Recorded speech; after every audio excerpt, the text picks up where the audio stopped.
एका देशात 2010च्या दशकात निवडणूक होते. निवडून आलेला प्रधानमंत्री लोकशाहीच्या ज्या प्रक्रियेतून निवडून आला ती लोकशाही आणि ती प्रक्रियाच संपवण्यासाठी काम सुरू करतो. त्याच्यावर मीडिया, संस्कारी संस्था, न्यायपालिका यांच्या गैरवापराचे आरोप होतात.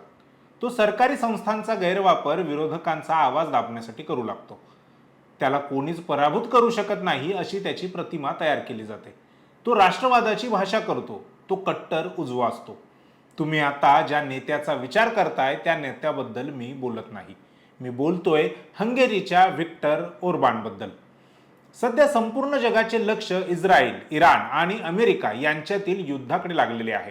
परंतु याच कोलाहलात युरोपच्या एका कोपऱ्यात हंगेरी नावाच्या देशात असं काही घडलंय ज्याने जगभरातील राजकीय विश्लेषकांचे लक्ष वेधून घेतले आहे.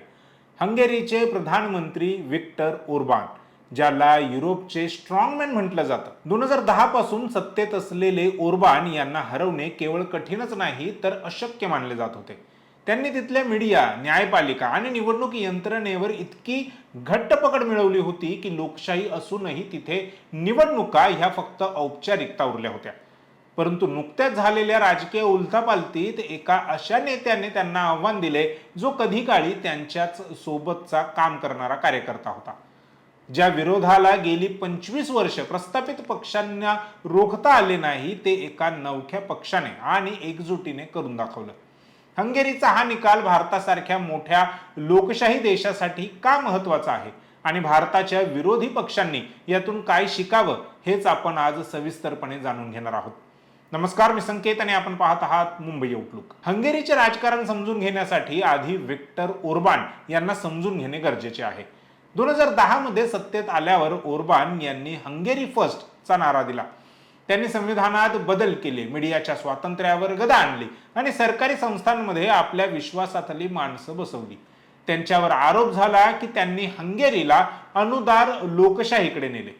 म्हणजे निवडणूक तर होते परंतु निकाल हा आधीच ठरलेला असतो, कारण विरोधकांना मैदानात उतरण्याची समान संधीच मिळत नाही. ओरबान यांना हरवणे अशक्य वाटत असतानाच एक चेहरा समोर आला.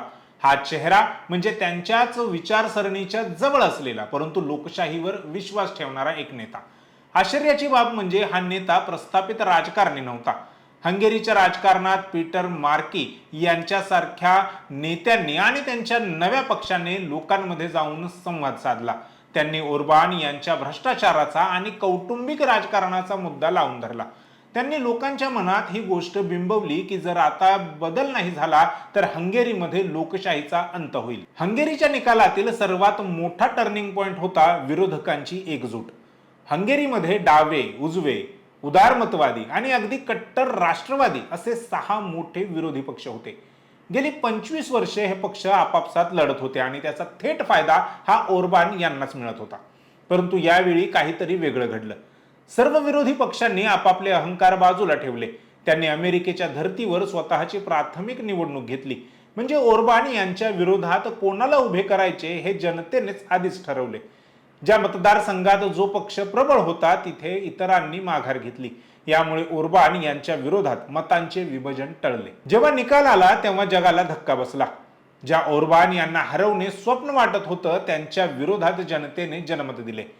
या निकालाचे महत्व हेच आहे की जर विरोधक एकत्र आले आणि त्यांनी लोकांशी संबंधित मुद्द्यांवर निवडणूक लढवली तर कितीही मोठा स्ट्रॉंगमॅन असला तरी त्याला पराभूत केले जाऊ शकते. हंगेरीच्या या निकालाची चर्चा भारतात का व्हायला हवी, भारत आणि हंगेरीच्या राजकीय परिस्थितीत काही साम्य आहे का यावर चर्चा करणं देखील तितकंच महत्वाचं आहे.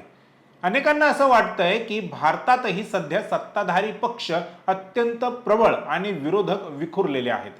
हंगेरीप्रमाणेच भारतातही तपास यंत्रणांचा गैरवापर, मीडियाचा रोल आणि निवडणूक आयोगाच्या स्वायत्ततेवर प्रश्नचिन्ह उपस्थित केले जातात.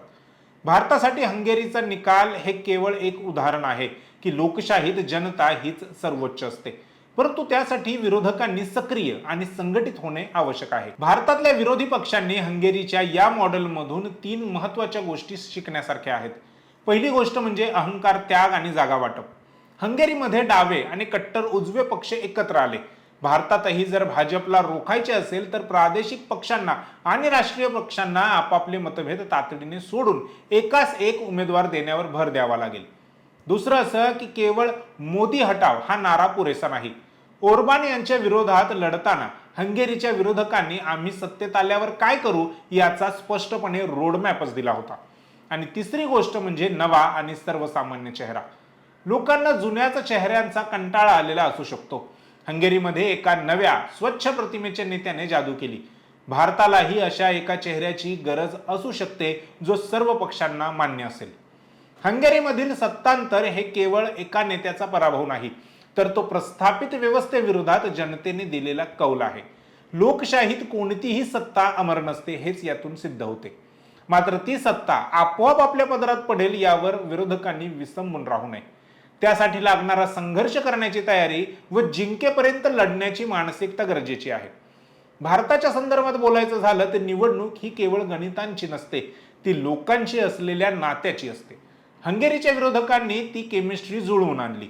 भारताचे विरोधक हे करू शकतील का हे येणारा काळच ठरवेल.